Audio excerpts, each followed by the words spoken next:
She's bringing the flame. She's dropping meteors from the sky. Let's deep dive into the Infernal Souls, Natalie. Let's go.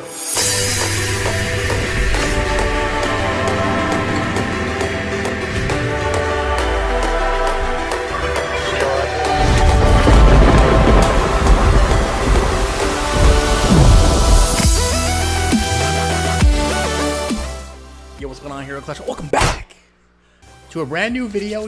Yes, Natalie, one of my all-time favorite heroes in Hero Clash, even after the nerf slash buff, depending on your perspective of Natalie. So with that being said, let's deep dive into the meteor chick, Natalie. Here we go. The number one question I get asked from free-to-play players is, who should I work on first, Natalie or Phoenix? Well, I answered that question in this video, so watch the whole video. Hey honk, hey honk. Ashes to ashes. Infernal Soul. She is a mage and a human hero. Cake-a-doodles, right? Cake-a-doodles. We're on to her first core skill we have is Firestorm, and a lot of information. Ultimate. It just says ultimate. Why? Deal 100% of attack as damage to all enemies. Passive. At the start of each turn, damage all enemies for 3% of their max HP, with a 50% chance to dispel one stack of damage over time from random to allies. Infernal Souls deals true damage. Okay. Natalie gains 1 spark for every 1 damage dealt to enemies. Sparks gained from a single attack cannot exceed 600% of Natalie's attack. I'm going to have to pull up the calculator here in a little bit. Trinity from the future here. Now, to keep it simple, to keep the math very simplistic, we're going to assume her attack is 1 million, okay? 1 million attack, which means 1 spark equals 1 damage, right? So the cap is 600% of her attack, which means when she attacks with 1 single attack, the max amount of sparks she'll gain is 6 million sparks, okay? Remember that for future Trinity of the Futures.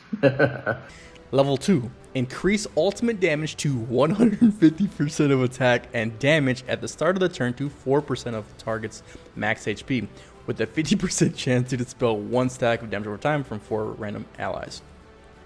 Level 3, increase ulti damage to 200% of attack and damage at the start of the turn to 5% max HP, with 50% chance to dispel 1 stack of damage over time from all allies. Oh, baby.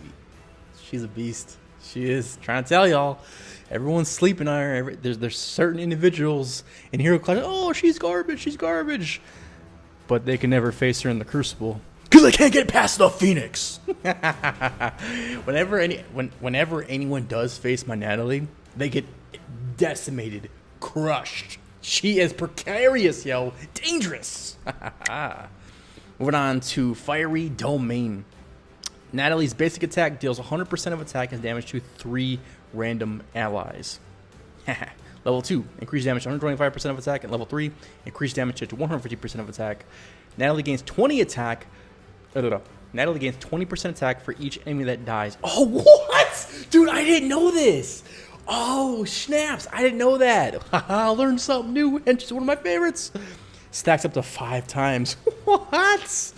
Yo, learned something new. Her second course.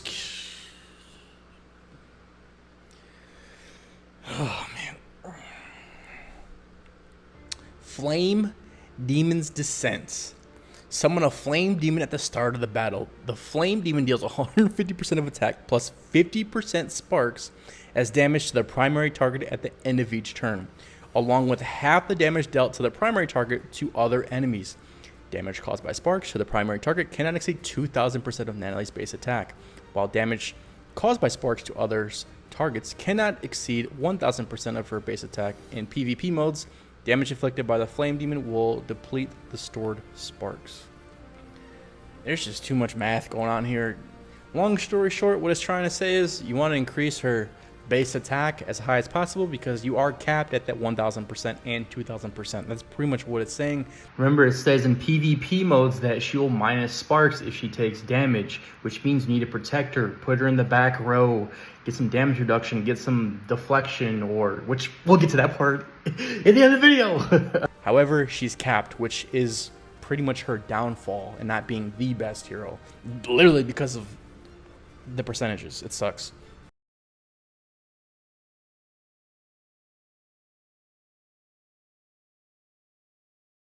Level 2. Increased damage to 225% of attack plus 75% sparks. I don't like this whole spark stuff. Just Level 3. Increased damage to 300% of attack plus 100% of sparks.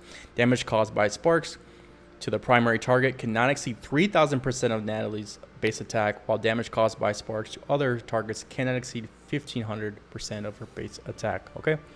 Level 4, this is very, very crucial. This is how you max her out and make her extremely good. Level 4, increased damage to 500% of attack plus 100. 500? What? 500? I thought it was like a little beep. No. It's what? Okay. Yo, The Journey Season 2 and Season 3 happening simultaneously, coming soon. Oh, man, what? 500% of attack plus 100% of sparks. Damage caused blah, blah, blah, blah, blah. Cannot exceed 4,000% of Natalie's base attack. While damage caused by sparks to other targets cannot exceed 2,000% for base attack. So here's the part where she's capped at. When it says 4,000%, assuming her attack is 1 million, that means she can't go over 40 million damage to the primary target. And then the secondary targets, which are the rest of the targets, they can't go over 2,000% attack, which is 20 million. Now, yeah, she's capped there, but that's still a crap ton of damage, and this is why she's really good. However, this is why she's not that great compared to Alvarez or Sparta in PvE, because she's capped. However, in PvP, she is absolutely amazing, because even when she's capped, if you can do 20 to 40 million damage to an enemy, they're probably not going to survive unless they have massive shields, damage reduction, just armor, and let's move on.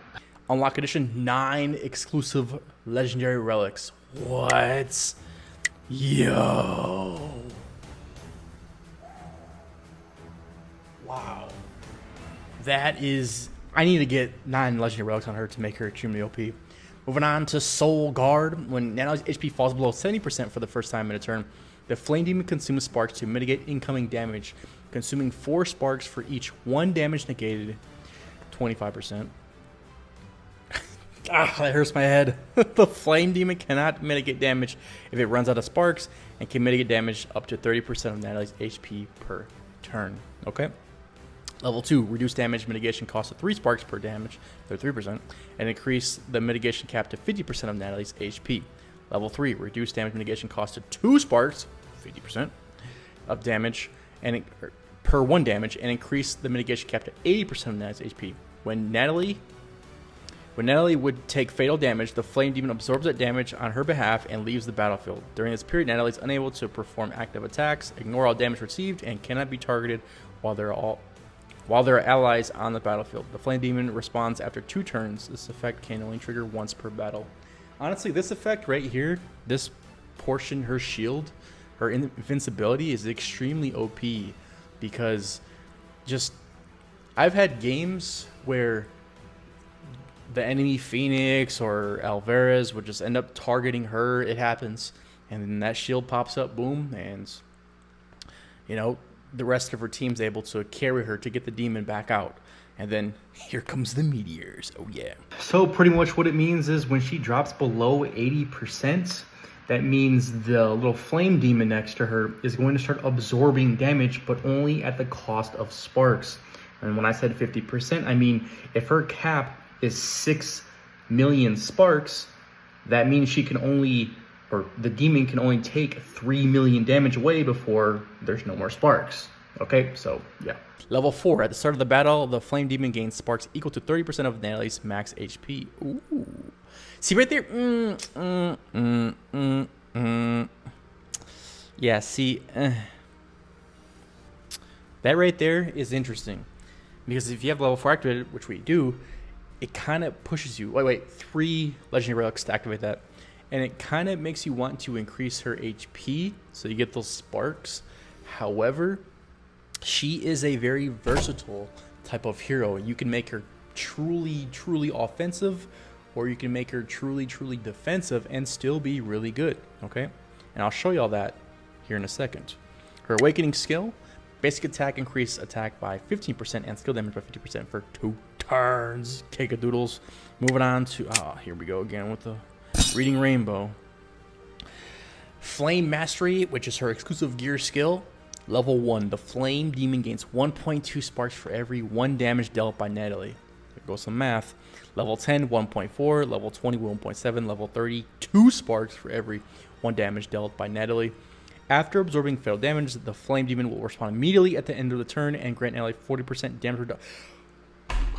I didn't know this part. 40% damage reduction? Say what? While her exclusive gear skill, it does sound really amazing. Oh, she gets 2 sparks for every 1 damage she deals. She's capped at 600% of her attack. So the secret for Natalie is to increase her attack. Just saying. More attack, more sparks, more absorption from the demon. And level 40, which I have unlocked. When Natalie summons the Flame Demon again, Infernal Souls recovers 30% HP. Too easy. Cake and doodles, right? Now, pay attention. This is going to get very, very interesting. When it comes to her ruins, I have 2 perspectives when it comes to ruins. First things first, what's never going to change is Judgment. Yes, you're going to want to slap Judgment on her 100%. Increase that base attack. That is the key. Now, when it comes to the other 4, I personally choose Guardian. Yes, because I'm focusing on attack and I'm focusing on her allies' defense, aka the shield she gets for Guardian, right? Boom, too easy. So when they're attacked a certain amount of times, she gets damage reduction, and her allies get. Let me just slap them on real quick. There we go.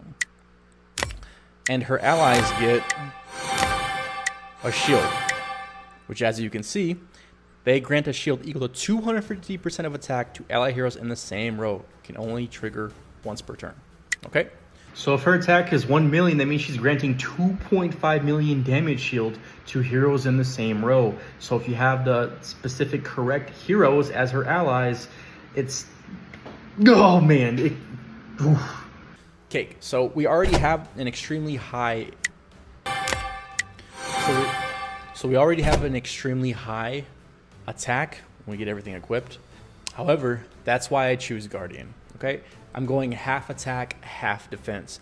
Now, if you want to just full out go attack mode with her, then you could do Judgment, Annihilation. I would probably go with Apocalypse or Vital. Dude, man. If you wanted to make her a pure offensive hero, you could go with Judgment and Apocalypse. That would be a very interesting combo. I personally don't do it because I think she's better off the half defense, half offense perspective. And yeah, okay. Now, when it comes to... Y'all already know, yo. You thought I was going to say attack, attack, attack. Well, you're right and you're wrong. You could do full-on attack with her, or you could go full-on defense. And I personally go for a defensive Natalie, because I want to get to her damage reduction up. The longer she goes into a game, I think the better she is. Because, yeah, she is capped. However, she's constantly dropping meteors. She's constantly dropping her little fireballs. And with the correct teammates, if you go round 3, round 4, round 5, some enemies can't handle Natalie. It's just how it is. Now, to complement going high rounds, I would 100% choose the Sacred Splendor. I know I'm out of order, but Sacred Splendor, look at that, 931,000 attack. Yes, and that's from a defensive Natalie. You know what? Imagine if we put the brightest moonlight is straight attack on her. Let's just go pure attack for Natalie. Watch this. I want to make a snowman. Over 1 million. Oh my goodness. Now imagine if we had... Oh my goodness, just offensive ruins, dude, she would slap on round 1, round 2, round 3. I don't think people can handle it, yo. Oh, man. I can't wait. A brand new future series coming after the due diligence series where we actually deep dive into individual heroes who are really good, and I actually demonstrate and we put teams together and I give you guys the best teams, the best strategies. It's coming soon. I cannot wait. I want to do it now, but we have to get through the due diligence series first, order of operation, because I don't want new players to be like, oh, this is a great strategy, but how does it work? I don't get it. I don't want people to copy paste. I want people to understand what's going on. So that's why the due diligence series exists in the first place. So moving on to artifacts, when it comes to Esper Amulets,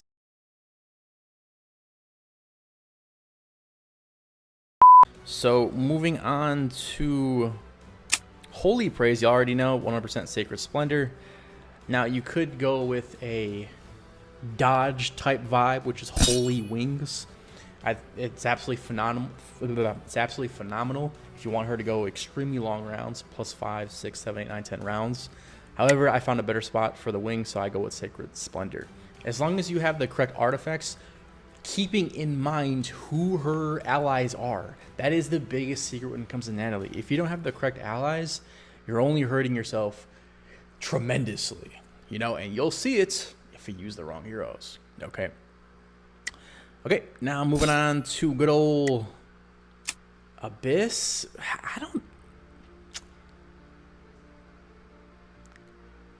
I would definitely go with an offensive vibe with her. You could choose, not even Devil's Claw. Honestly, I don't think I'd recommend any Abyss items for her. Yeah, I wouldn't. I really wouldn't. If I had to choose one, maybe Bone Sword or not even Vambrace. Or I guess you could choose Vambrace. There's just so many other better heroes for these Abyss items. I don't think there are any. Yeah, I don't think there's any good Abyss items for Natalie. Yeah, I really don't think so.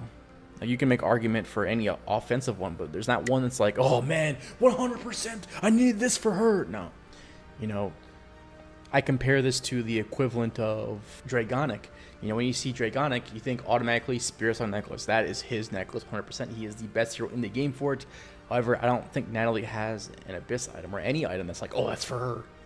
I just don't see it. Okay, now moving on to her talents, baby. I want to make a snowman.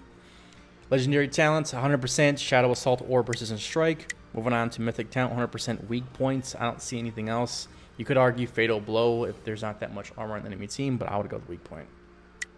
Transcendent talents, Wrathful Curse, and then when it comes to Eternal talent, I recommend Violent Smash.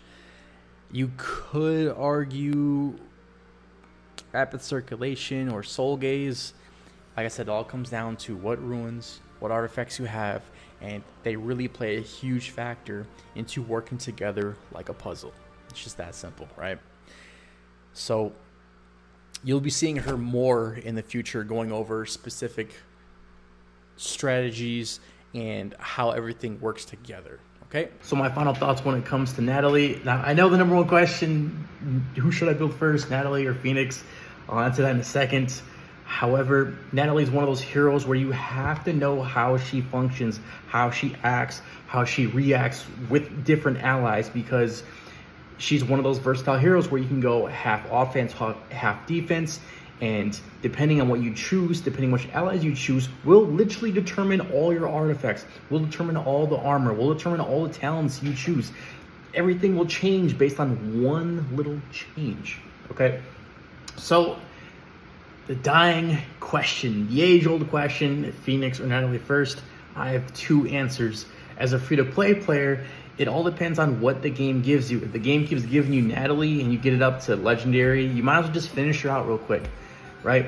However, depending on what the game gives you, I would work on Phoenix first. Yes, so if there was an event that popped up and you had an S+ card and it was Phoenix or Natalie, I would choose Phoenix first. However, the game will guide you in a certain direction at random, so you have to go with the flow, especially as a free-to-play player. As a pay-to-win player, you can choose a little bit, spend some money, blah, blah, blah, but I would do Phoenix first, then Natalie, unless the game guides you towards Natalie first. So with that being said, I will see y'all in the next video. Baby, greatness manifested.